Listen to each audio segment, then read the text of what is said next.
अभिप्रेरणा को पढ़ने से पहले हमें जानना चाहिए कि अभिप्रेरणा की इंग्लिश क्या होती है, यानी क्या रूपांतरण है। तो सबसे पहले इसका हमें अर्थ पता होना चाहिए, क्योंकि एग्जाम में ये पूछ लेता है कभी कभी कि अभिप्रेरणा जो है किस शब्द से बना हुआ है, कौन सी भाषा से बना हुआ है। तो हम आपको बता देना चाहते हैं कि अभिप्रेरणा को देखा जाए तो यह इंग्लिश रूपांतरण मोटिवेशन का हिंदी अर्थ है। जैसे अगर देखा जाए कि अभिप्रेरणा जो है अंग्रेजी शब्द मोटिवेशन का हिंदी पर्याय है, यहां पर यह बात जरूरी है कि यह मोटिवेशन है। इसका मतलब क्या है? इसका मतलब जानने के लिए हम आगे बढ़ते हैं कि जिसका अर्थ प्रोत्साहन होता है। यानी कुल मिलाकर हमने ये सीख लिया है कि जो मोटिवेशन हम लोग यूज करते ना, कि भाई हमें मोटिवेट नहीं करते हो, हमें मोटिवेशन अच्छा नहीं मिलता है ना, तो यही मोटिवेशन क्या होता है, हिंदी में प्रोत्साहन होता है। तो कुल मिला के देसी भाषा में कहा जाए कि जो अभिप्रेरणा है वो मोटिवेशन है, और दूसरे भाषा में अगर देखा जाए प्रोत्साहन है। ठीक है। अच्छा, ये जो मोटिवेशन है ये किस भाषा का है? तो ये दोस्तों लैटिन भाषा का है। और लैटिन भाषा के किस शब्द से ये मोटिवेशन उत्पन्न हुआ है? तो आपको जानना है कि भाई मोटम, मोटम से बना हुआ है मोटिवेशन, जिसका मतलब होता है दोस्तों गति होता है, मोशन होता है। आप सभी समझदार हैं, क्वेश्चन कई तरीके से बन सकता है। कह सकता है कि मोटिवेशन किस शब्द से बना है? मोटम से बना है। कौन सी भाषा से? लैटिन भाषा से। अर्थ क्या है? टू मूव करना, मोशन करना, गति करना।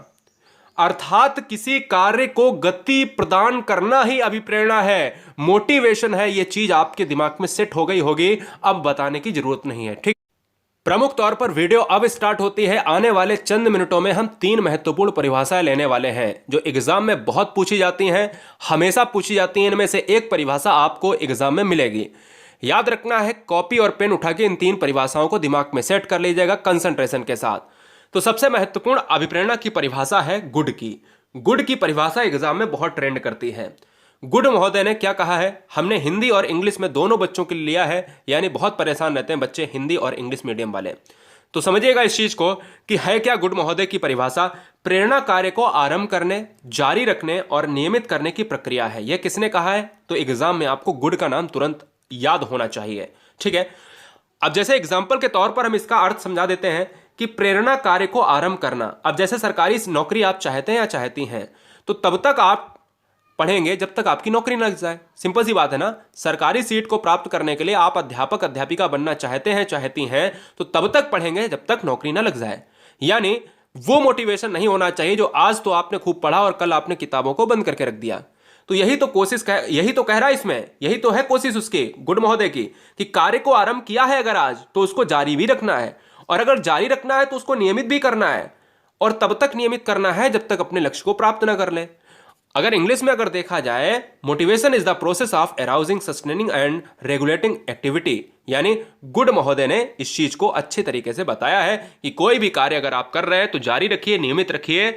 इस चीज को आप दिमाग में सेट रखें।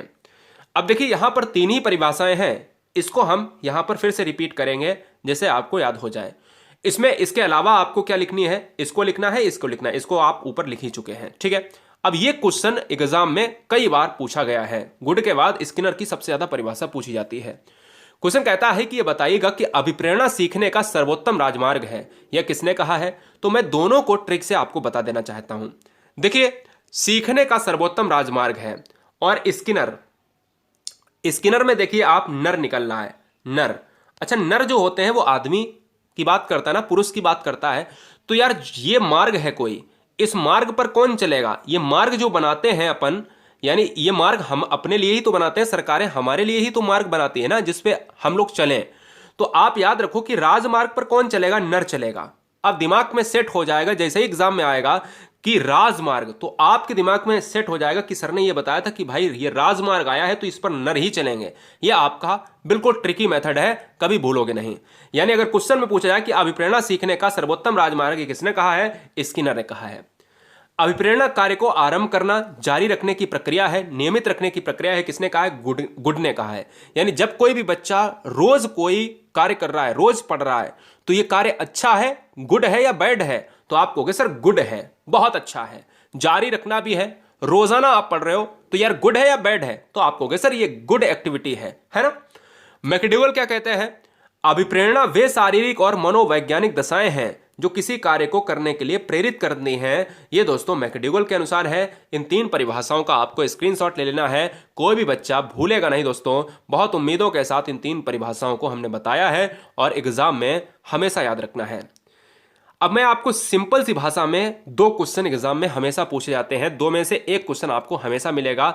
बहुत अच्छी तरीके से बताऊंगा और बहुत सरल भाषा में, कभी भी रटने की जरूरत नहीं पड़ेगी। समझिए क्वेश्चन कैसे पूछता है। क्वेश्चन पूछ लेता है, ये बताओ ये दंड जो है ना, ये कैसी अभिप्रेरणा है। क्वेश्चन पूछ लेता है कि ये बताओ भूख कैसी अभिप्रेरणा है। तो दोनों चीजें मैं बताता हूं यार, याद रखो, कभी भी गलती नहीं करना है। देखो अभिप्रेरणा के प्रकार कितने होते हैं, तो 2 प्रकार होते हैं मुख्यतः पर। एक होता है आंतरिक अभिप्रेरणा और एक होता है बाह्य अभिप्रेरणा। हम कह सकते हैं आंतरिक अभिप्रेरणा क्या होती है। आंतरिक अभिप्रेरणा वो होती है जो अंदर से जागृत हो, कोई बताने की जरूरत तो नहीं है। और बाह्य अभिप्रेरणा वो होती है जो बाहरी तत्वों से जागृत हो। तो इन दोनों को केवल लिखना है और इनके एक एक एग्जाम्पल, 2-2 एग्जाम्पल लिख लेने हैं। इन दोनों को आपने लिख लिया होगा, इसके बगल में आपको बढ़ा के ऐसे एरो मार के एग्जाम्पल लिखना है। एग्जाम्पल में क्या लिखना है, एग्जाम्पल में लिखना है आंतरिक अभिप्रेरणा में खाना पीना आदत। आदत कैसी है, ये आपकी आंतरिक है। खाना, ठीक है, पीना ये क्या है, ये सर खाना पीना आंतरिक है, क्योंकि भूख लगेगी तो खाना पड़ेगा, है ना। ये खाना पीना आदत ये सर क्या है, आपकी आंतरिक अभिप्रेरणा, मनोदैहिक अभिप्रेरणा के अंतर्गत आती हैं। ठीक है, ये चीज आपको याद रखना है। अब अगर हम आपसे कहें कि ये बताओ बाह्य अभिप्रेरणा में क्या आएगा, बाह्य अभिप्रेरणा में आपका दंड आ जाएगा। ठीक है, बाह्य अभिप्रेरणा में आपका दंड आ जाएगा। और दूसरी चीज अगर हम बात करें पुरस्कार, जो बहुत एग्जाम में पूछा जाता है कि पुरस्कार किस श्रेणी में आएगा, तो बाह्य अभिप्रेरणा में आ जाएगा।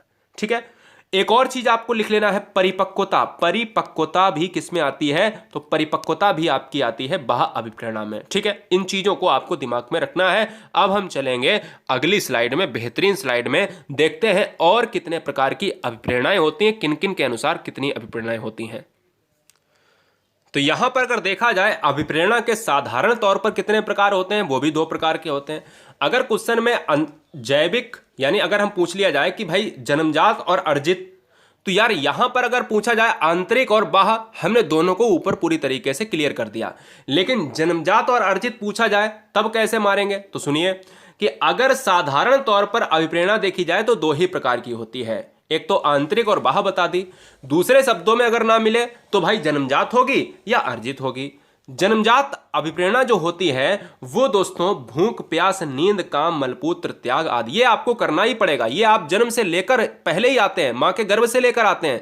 क्वेश्चन में अगर आ जाए निम्नलिखित में से जन्मजात अभिप्रेरणा कौन सी है, तो इसमें से अगर कोई ऑप्शन है तो मार दीजिएगा। जन्मजात का मतलब होता है जो आपके जन्म के पहले ही है विद्यमान, यानी जो आप गर्भ से लेकर आए हैं माता के पेट से।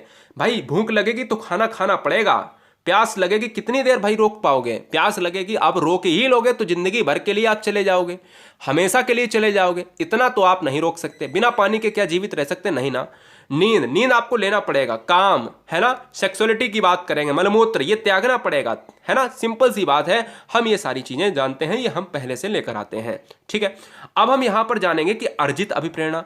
अर्जित अभिप्रेरणा वही अभिप्रेरणा है जो हमने बाह्य अभिप्रेरणा में बताई थी कि दंड प्रतिष्ठा पुरस्कार सम्मान परिपक्वता, ये है आपकी बाह्य या द्वितीय। अब देखो सबसे पहली बात मैं आपको बता देता हूं, ये जो जन्मजात है इसी को आंतरिक या प्राथमिक भी कहते हैं, जन्मजात को ही सकारात्मक कहते हैं, है ना। ये आपको कभी भी कंफ्यूज नहीं होना है। जन्मजात को ही हम आंतरिक कहेंगे और अर्जित को हम कहेंगे बाह्य कहेंगे। तो दोनों चीजें आपको याद रखना है, एक ही चीज, नाम अलग अलग हो जाते हैं। अगर कल को क्वेश्चन पूछ दिया जाए कि पुरस्कार कैसी अभिप्रेरणा है, तो आंसर होगा अर्जित अभिप्रेरणा या फिर बाह्य अभिप्रेरणा मारेंगे। ठीक है, चलिए अब्राहम मैस्लो ने क्या बोला है। अब्राहम मैस्लो ने भी 2 प्रकार की अभिप्रेरणाओं को बताया है, एक जन्मजात और एक अर्जित। क्वेश्चन में आ सकता है कि कितने प्रकार की अभिप्रेरणाओं को बताया है मैस्लो ने, 2 प्रकार की। थॉमसन ने कितनी बताई हैं, वो भी 2 प्रकार की बताई हैं, एक स्वाभाविक और एक कृत्रिम। एक स्वाभाविक और एक कृत्रिम।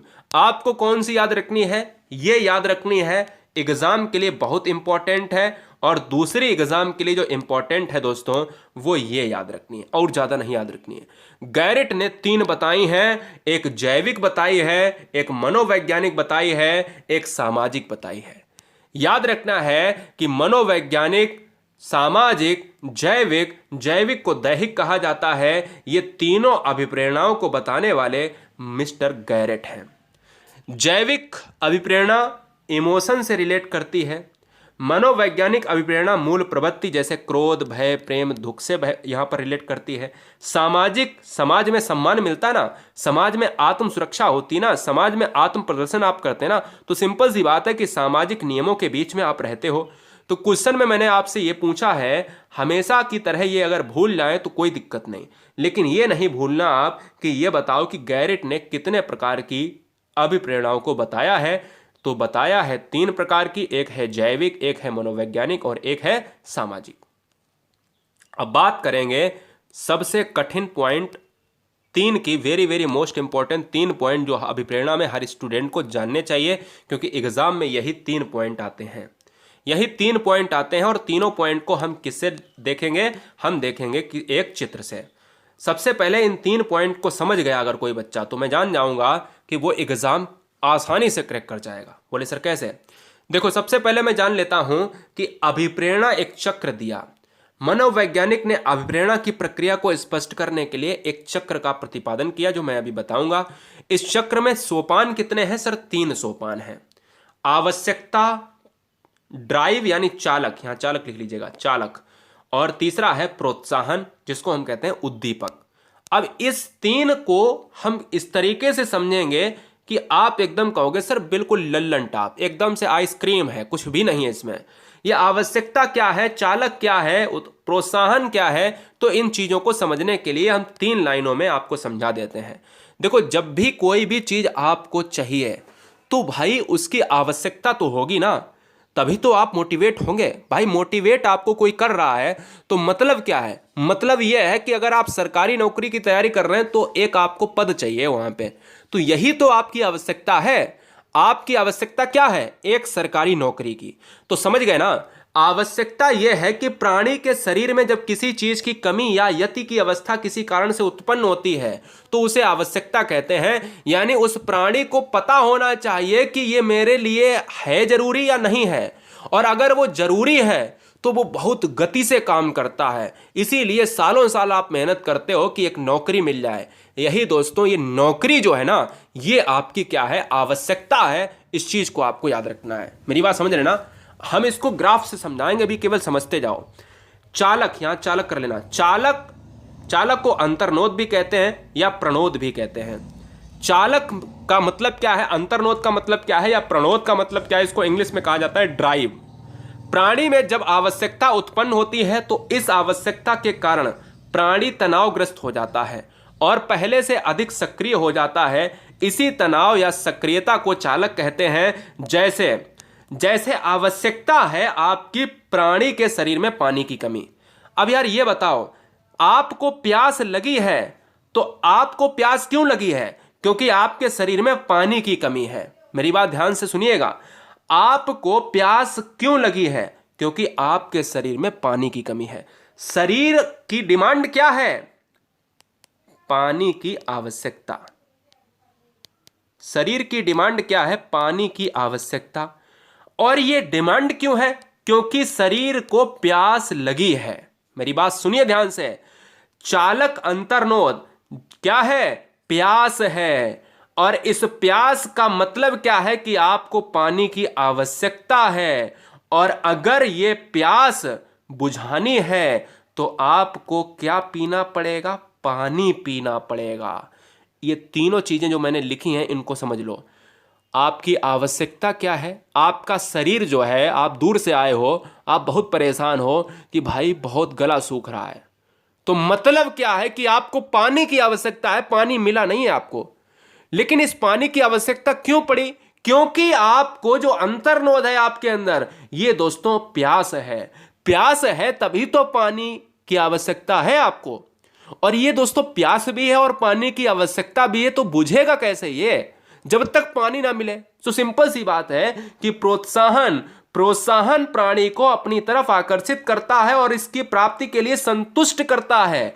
तो यार जब पानी मिल जाएगा, पानी पी लोगे तो सारी समस्या सॉल्व। नौकरी मिल जाएगी तो सारी समस्या सॉल्व। नौकरी मिल जाएगी तो सारी समस्या सॉल्व, है ना। नौकरी पैसे की आवश्यकता है ना। नौकरी में क्या है, हम क्यों नौकरी कर रहे हैं? क्योंकि मुझे पैसे की आवश्यकता है। क्यों? क्योंकि मुझे पैसे की आवश्यकता है, नीड है। और क्यों? क्योंकि मैं इस पर कार्य कर रहा हूं।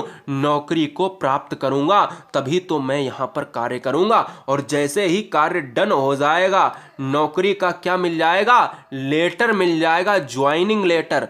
तुरंत ये प्रोत्साहन पूरा हो जाएगा। अब आपको मैं समझाता हूं सरल भाषा में। सरल भाषा में यह समझाता हूं कि आवश्यकता है प्राणी के शरीर में पानी की कमी। चालक है आपका प्यास। अगर आपको प्यास लगी है तो कहीं ना कहीं पानी पीना पड़ेगा। और पानी यहां पर क्या है? प्रोत्साहन है। जैसे दूसरे एग्जाम्पल में लगी है आपको भूख, तो भूख क्या है? चालक है। और यार भूख तब तक नहीं मिटेगी जब तक भोजन नहीं मिल जाएगा, तो प्रोत्साहन है भोजन, है ना। भोजन की कमी कहीं ना कहीं आवश्यकता है। चालक है भूख, प्रोत्साहन है भोजन। जैसे आवश्यकता है आपको, नींद पूरी नहीं है, तो नींद की कमी हो गई है कि नींद को पूरी करना है। लेकिन चालक यहां पर क्या है कि यहां पर आपको नींद लगी है लेकिन सो नहीं पा रहे हो। और प्रोत्साहन क्या है? ये काम कब पूरा होगा? जब आप सो जाओगे और अच्छे से कहोगे सर अब नींद पूरी हो गई। तो क्लियर हो गया ना। इसी तरीके से सारी चीजों को आपको याद रखना है। क्वेश्चन में मैं ये बार बार क्यों बता रहा हूं? क्योंकि आपको समझना चाहिए कि पानी, भोजन, सोना ये क्या है? ये प्रोत्साहन है। जब काम डन हो जाए पूरी तरीके से, चालक क्या है? प्यास, भूख, नींद है। आवश्यकता क्या है? प्राणी के शरीर में पानी की कमी है तो प्यास लगेगी, भोजन की कमी है तो भूख लगेगी, नींद की कमी है तो नींद लगेगी। और बुझेगी कैसे? सोने से बुझेगी। भूख कैसे मिटेगी? भोजन से। प्यास कैसे मिटेगा? पानी से मिटेगा, है ना। सिंपल सी बात है, यह चीज समझने की जरूरत है आपको। अगर बात करें यहां पर अभिप्रेरणा के सिद्धांत में कि मूल प्रवृत्ति का सिद्धांत किसने दिया है, तो मूल प्रवृत्ति का सिद्धांत दिया है विलियम मैकडूगल